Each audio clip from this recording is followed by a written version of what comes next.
Bismillahirrahmanirrahim.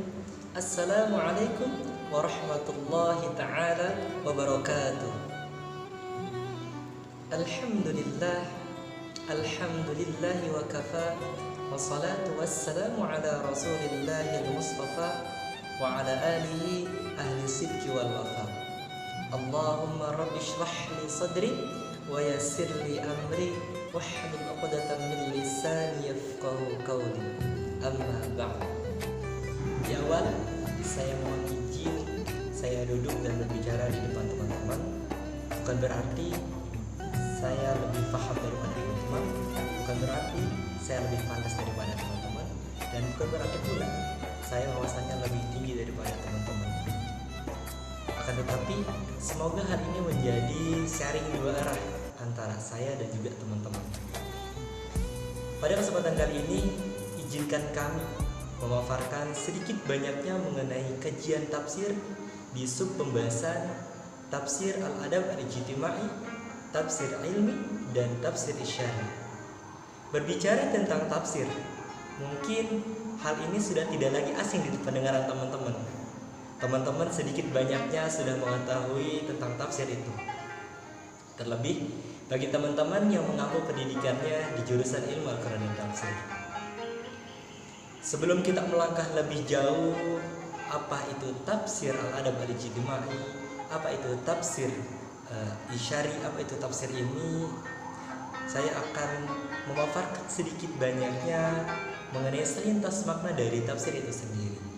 Secara etimologi atau secara tinjauan leksikal, kata tafsir merupakan bentuk masdar dari kata fassara yufassiru tafsira, yang dalam beberapa literatur penafsiran, terlebih dalam Kamus Al-Munawwir, kamus yang ditulis oleh Ahmad Barson Munawwir, bahwa kata tafsir bermakna interpretasi atau penjelasan. Dalam kitab Lisanul Arab, kitab yang dikarang oleh Ibnu Manzur yang wafat pada tahun 711 Hijriah, kata tafsir berasal atau diambil dari kata al-fasaru yang berarti menjelaskan atau menyingkap suatu makna yang tertutup dan sulit. Menurut Ahmad Ibn Faris yang wafat pada tahun 395 Hijriah, adalah seorang fakar ahli bahasa, menjelaskan dalam bukunya Al-Muqayyis Al-Laghah bahwa kata yang terdiri dari 3 huruf ini, teman-teman, yakni fa, sin, dan ra, mengandung makna keterbukaan dan kejelasan. Kata tafsir juga mengandung makna kesungguhan membuka atau keberulang-ulangan. Maksudnya, keberulang-ulangan melakukan upaya untuk membuka. Nah, sehingga itu berarti kesungguhan dan berulang-ulangnya upaya untuk membuka apa yang tertutup atau menjelaskan apa yang muskil atau sulit dari makna sesuatu, antara lain mufradat atau kosakata. Secara tinjauan gramatikal atau secara tinjauan terminologis, menurut Imam Az-Zurzani, tafsir adalah menjelaskan makna ayat, keadaannya, kisahnya, dan sebab ayat itu diturunkan dengan lafaz yang menunjukkan kepadanya dengan penuh kejelasan. Menurut Syekh Tahir, tafsir adalah mensyarahkan lafaz yang sukar dipahami oleh pandangan dengan uraian yang menjelaskan maksud dengan menyebutkan muradifnya atau yang mendekatinya. Adapun al-adab al-ijtimai yang terdiri dari 2 diksi, yakni al-adabi dan yang kedua al-ijtimai. Al-adab secara tinjauan bahasa atau tinjauan etimologis, kata al-adabi berasal dari bentuk masdar atau infinitif. Sedangkan dari fiilnya adalah aduba, yang berarti sopan santun, tata krama, dan sastra. Secara leksikal, kata tersebut bermakna norma-norma yang dijadikan pegangan hidup bagi seseorang dalam bertingkah laku dan dalam mengungkapkan karya seninya. Oleh karena itu, istilah al-adabi bisa diterjemahkan sastra budaya. Adapun kata al-ijtimai bermakna banyak bergaul dengan masyarakat, Istilah tafsir adab al-ijtimai adalah tafsir yang berorientasi atau tafsir yang menitik beratkan pada sastra budaya dan kemasyarakatan, atau bisa disebut dengan tafsir sosiokultural. Sedangkan menurut Dr. Abdul Hai Farmawi, tafsir yang bercorak al-adab al-ijtimai adalah suatu penafsiran Al-Quran dari aspek keindahan redaksinya. Kemudian menyusun penjelasan itu dalam suatu redaksi yang indah dengan menonjolkan aspek hidayah Al-Quran bagi kehidupan itu sendiri, serta menghubungkan makna-makna ayat tersebut dengan hukum-hukum kemasyarakatan dan pembangunan dunia tanpa menggunakan istilah-istilah keilmuan yang rumit.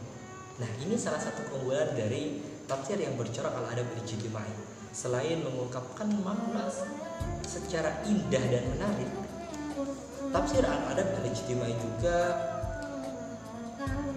tidak menggunakan istilah-istilah keilmuan yang rumit, sehingga bisa mudah dipahami orang-orang seperti kita ini.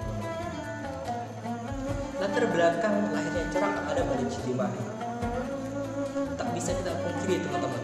Seiring dengan berjalannya waktu, seiring dengan berkembang pesatnya teknologi dan pengetahuan, diakibatkan adanya perkembangan modern.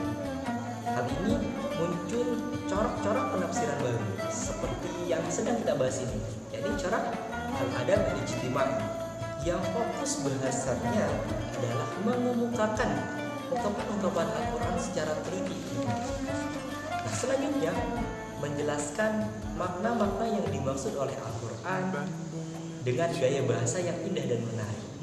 Setelah itu berusaha mengkorelasikan atau mengkaitkan antara nas-nas Al-Quran yang sedang kita kaji dengan realitas sosial dan sistem budaya yang ada.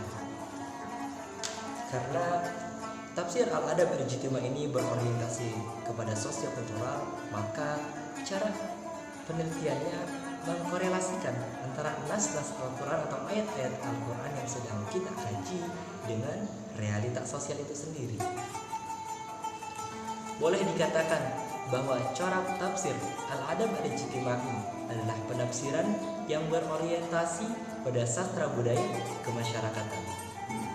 Kita lanjut ke pembahasan kedua, yakni di tema tafsirul ilmi. Setelah sedikit banyaknya saya memaparkan mengenai selintas makna tentang tafsir, sekiranya itu sudah menjadi landasan sedikit dan banyaknya pengetahuan buat teman-teman. Dan kita langsung lanjut karena waktunya juga terbatas ke ilmu itu sendiri, teman-teman. Istilah yang baku dan disepakati dalam bahasa Arab adalah tafsir ilmi atau tafsir ilmi. Namun, kalau istilah ini, teman-teman, diterjemahkan ke dalam bahasa Indonesia secara harfiah beresiko membingungkan. Kenapa saya katakan membingungkan? Karena penyebabnya terletak pada nama tafsir ini. Tafsir ini menggunakan atau menyandarkan kata ilmu. Kata ilmu sudah menjadi tatanan bahasa Indonesia yang dibakukan menjadi terbatas sebagai knowledge. Padahal yang dimaksud dengan ilmu di sini itu bukan knowledge, melainkan science. Knowledge secara tinjauan leksikal atau secara bahasa maka bermakna pengetahuan, sedangkan science yang bila diterjemahkan ke dalam bahasa Indonesia bermakna pengetahuan ilmiah. Pengetahuan atau knowledge adalah hasil usaha seseorang untuk menangkap suatu realitas ke dalam jiwa hingga hasil tangkapannya itu tidak membuatnya ragu-ragu lagi.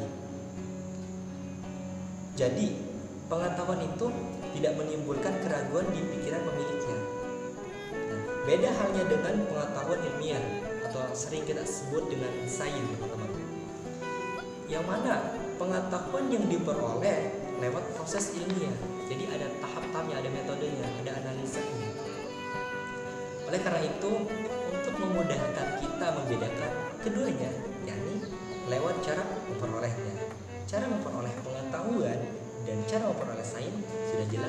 berbeda.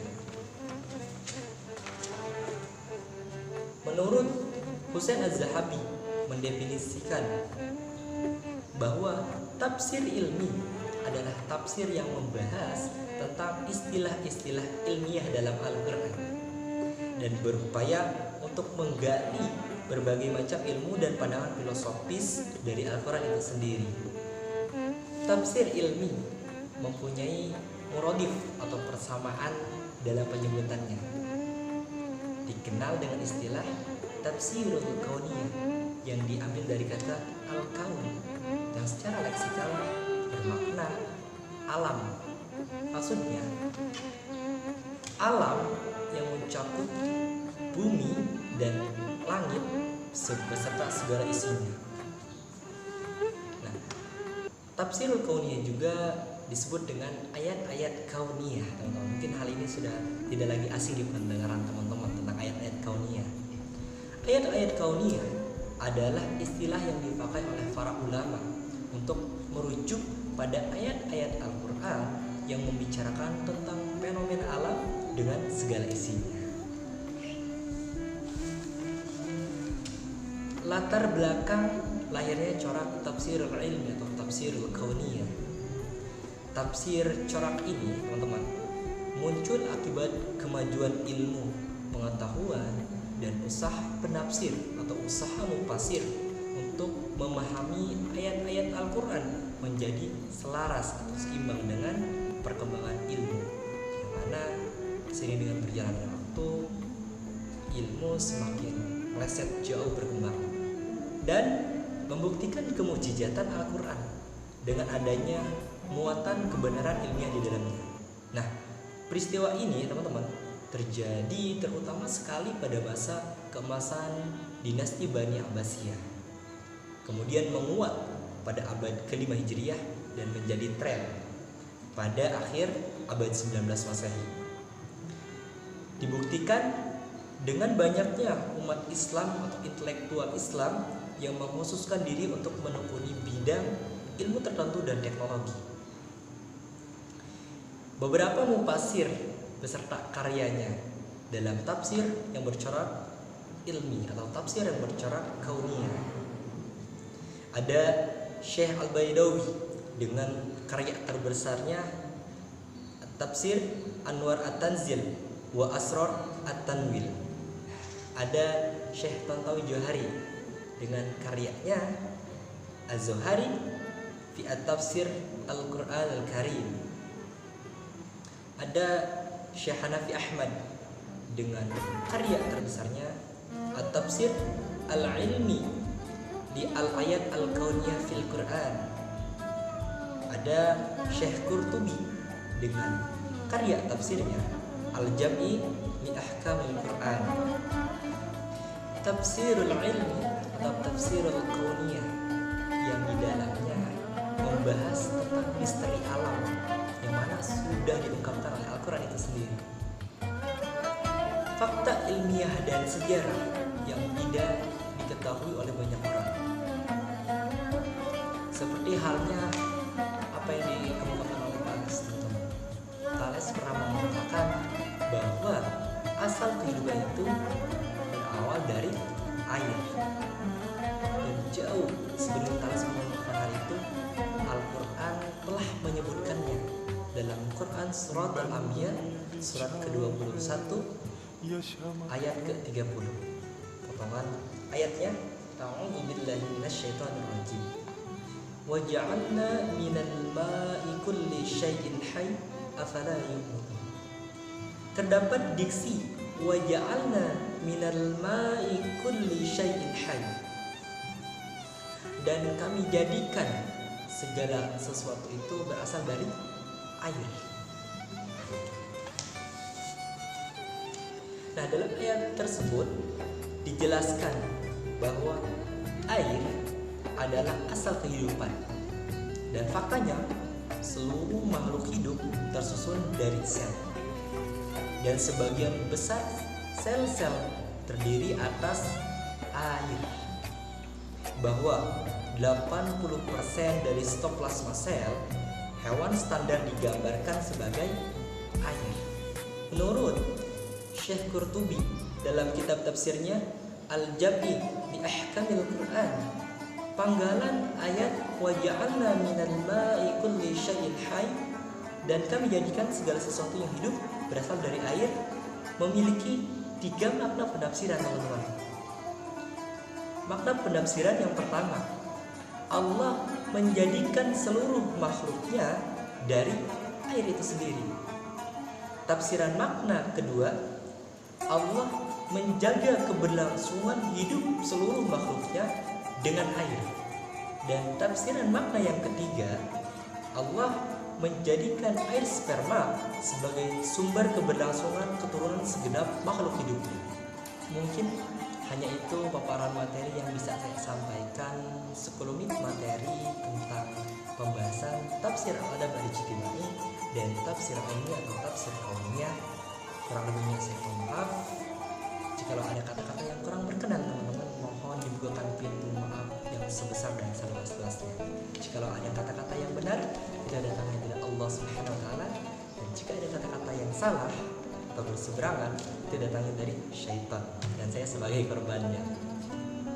Terima kasih teman-teman.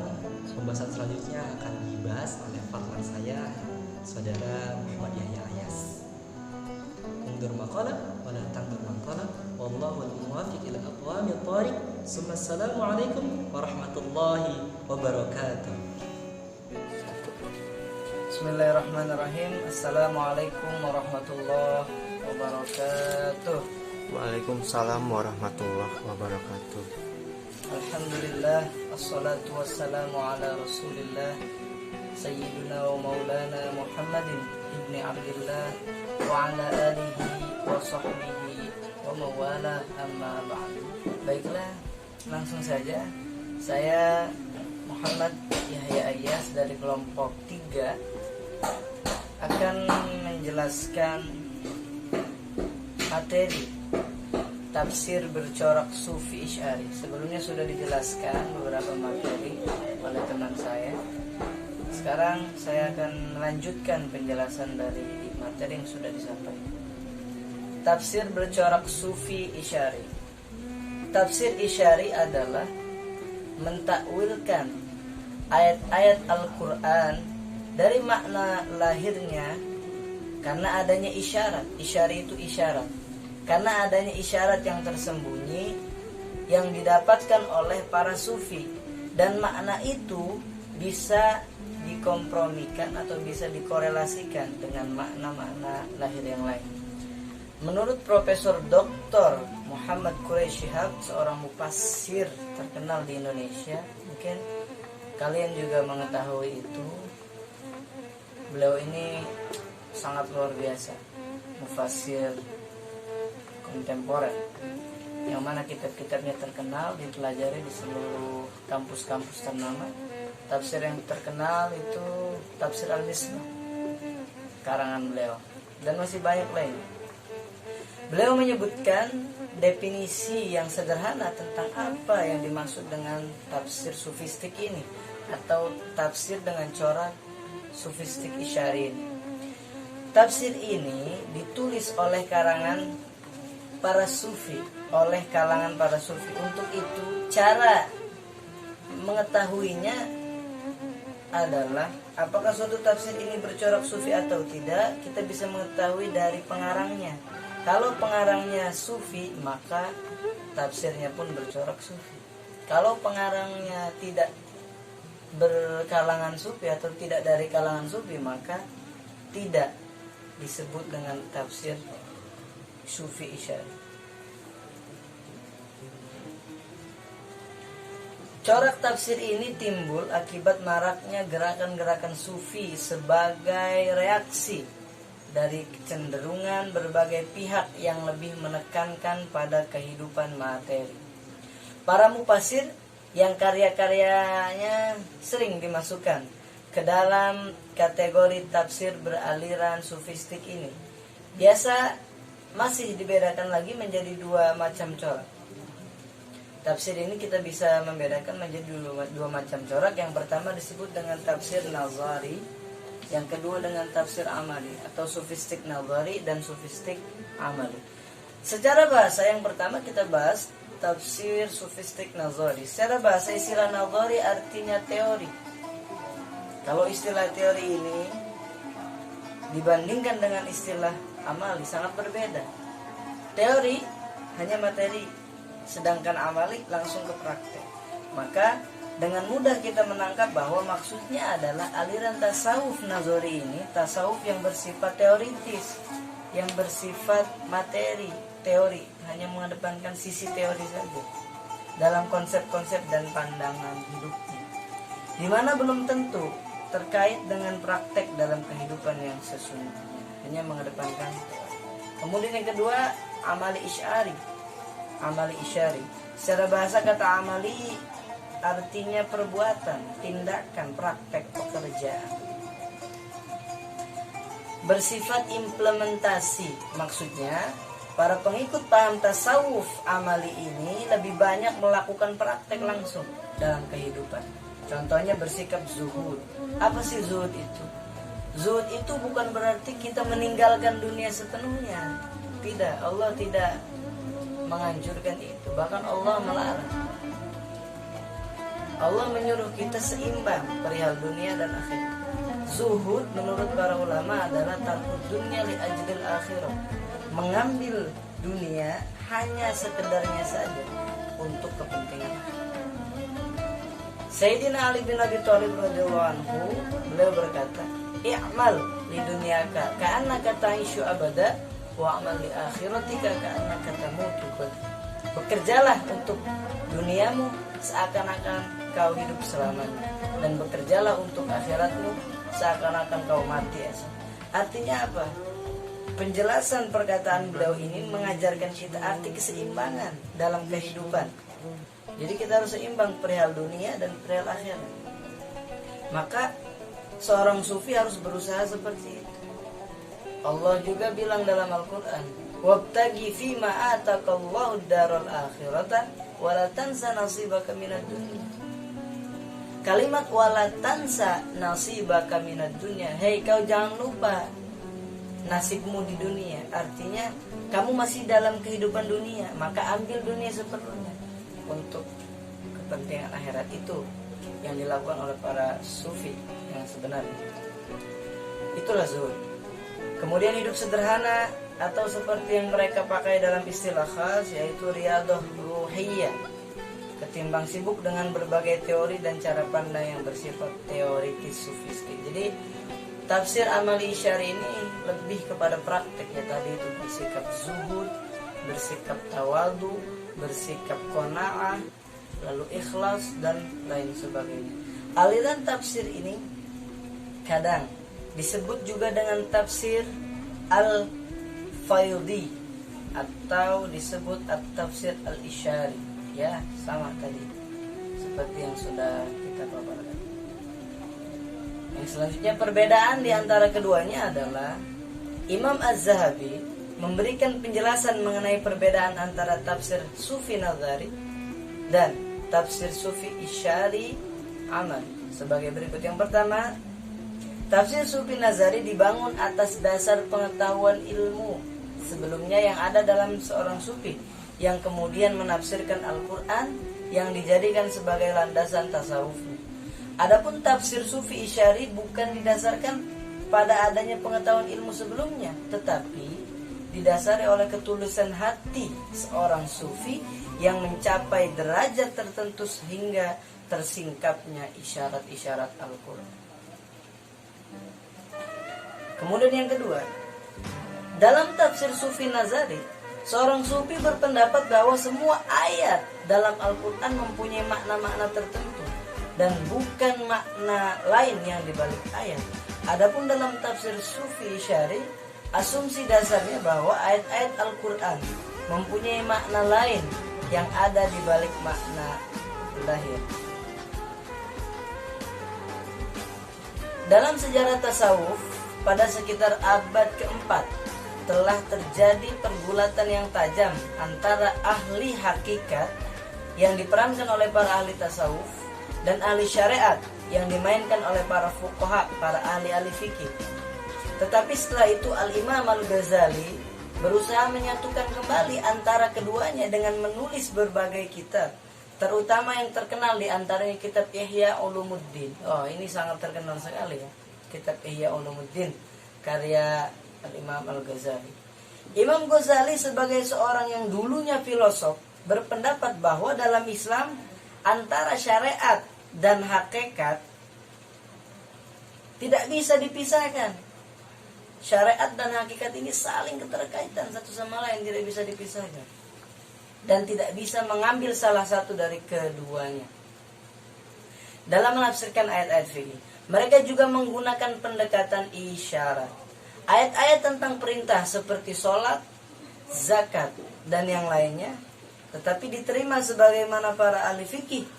Yang berbeda adalah bahwa para ahli tasawuf tidak hanya sebatas mengetahui hal itu wajib atau tidak, tetapi mereka menelusuri lebih dalam apa yang ada di balik isyarat tersebut untuk mengetahui hikmah-hikmah yang ada di dalamnya.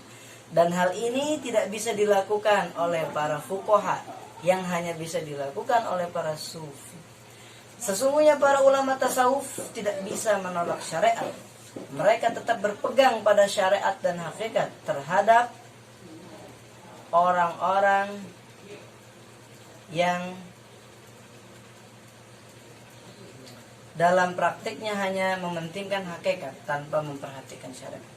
Karena di dalam Islam, syariat dan hakikat adalah seperti dua mata uang yang tidak bisa dipisahkan. Itulah syariat dan hakikat. Jadi tidak bisa seorang sufi hanya mengedepankan perihal hakikat saja tanpa syariat. Dan harus keduanya saling keterkaitan. Karena walau bagaimanapun juga, setinggi apapun makom seseorang, sekalipun dia sufi, tetap dia melalui proses syariat. Tidak langsung ke hakikat, lalu tarekat, lalu ma'rifat dan sebagainya. Tapi mereka tetap berada dalam bingkai syariat. Inilah yang dilakukan oleh Imam Ghazali, seorang sufi yang terkenal. Kemudian beberapa kitab tafsir sufistik yang masyhur, yang sangat terkenal. Penulis kitab Tafsir wal Mufassirun membagi kitab-kitab tafsir terkait dengan kandungan tafsiran sufistik. Ada 4 macam, yaitu yang pertama, tafsir yang dominan bersifat zahir, namun kadang masih menampilkan sedikit tafsir isyari dengan kadar tertentu. Seperti apa yang ditulis oleh An-Naisaburi dan Al-Alusi. Kemudian yang kedua, tafsir yang lebih dominan berisi tafsir isyari, namun kadang masih menampilkan tafsir zahir, seperti yang ditulis oleh Sahal At-Tusturi. Kemudian yang ketiga, tafsir yang murni hanya menampilkan tafsir isyari saja, tanpa mengandung tafsir zahir, seperti karya Abdurrahman As-Sulami. Kemudian yang keempat, yang terakhir, tafsir yang menampilkan tafsir sufi nazari dan juga tafsir sufi isyari, seperti tafsir yang dinisbatkan oleh Ibnu Arabi. Ibnu Arabi juga dari kalangan sufi. Dalam tulisan ini kami lebih memfokuskan kepada jenis tafsir yang kedua, ketiga, dan keempat. Adapun beberapa contoh tafsir isyari, mari kita bahas satu persatu. Yang pertama, tafsir At-Tusturi. Nah, ini sangat terkenal. Tafsir At-Tusturi ini ditulis oleh Sahal At-Tusturi yang wafat pada tahun 283 Hijriah. Nama lengkapnya adalah Abu Muhammad Sahal bin Abdullah bin Yunus bin Rafi At-Tustari. Beliau lahir dari tahun 200 Hijriah di Tustar dan wafat tahun 283 Hijriah di Basrah. Nama Tustari adalah nisbah dari daerah kelahirannya di Tusturi. Itu tempat bernama Tustur yang letaknya berdekatan dengan Syiraz di Khurasan. Beliau adalah salah satu tokoh sufi besar di masanya, memiliki banyak pendapat bercorak sufistik terhadap ayat-ayat Al-Quran Karim. Ya, lanjut saja, saya ringkas. Kemudian yang kedua, tafsir As-Sulami. Tafsir ini disusun oleh As-Sulami. Nama lengkapnya adalah Abu Abdurrahman Muhammad bin Husain bin Muhammad bin Musa Az-Zahdi As-Sulami An-Naisaburi. Kemudian yang ketiga, tafsir Al-Bayan fi Haqa'iqil Quran. Ini yang jarang mungkin. Tafsir ini disusun oleh Abu Muhammad Asy-Syirazi. Nama lengkapnya adalah Abu Muhammad Ruzbahan bin Abi Nasr bin Al-Baqi Asy-Syirazi As-Sufi. Kemudian